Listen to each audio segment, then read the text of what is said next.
সকলেই মনে করেন যে কক্সবাজার গেছে, এই যে বড় ভাইরা কক্সবাজার গেছে, আমাদের তো লাই নেই, আমরা কবে দেবো সেই দোকান? কথা আছে না, আগে গেলে বাদে খাই, পিছে গেলে সোনা পাই। বোঝেন না বিষয়টা ভাই?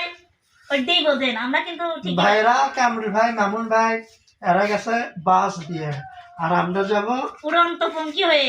এরা আপনারা বলে রাখতেছি। এ রিপন, কক্সবাজার আসিস নি রে, জায়গা নেই, জায়গা নেই। এই জায়গা না থাকি ব্যাকে যাচ্ছি, এই দেখ এরা সব এদিক যাচ্ছিল, আমি ব্যাকে যাচ্ছি, জায়গা নেই, যায়েন না, জায়গা নেই, কক্সবাজারে জায়গা নেই। ব্যাকে আসেন, বউ বাচ্চার মুখ দেখেন সব। এই জায়গা নেই রে রিপন। হ্যাঁ, এই দেখেন কক্সবাজার জায়গা নেই, রাস্তায় যদি এরকম জাম হয়, ওইখানে তো আবার গতকালকে থেকে গেছে, কেউ আসেন না, টাকা নষ্ট করেন না, বাড়িতে গোস্ত কিনে খান, ব্যাকে আসেন।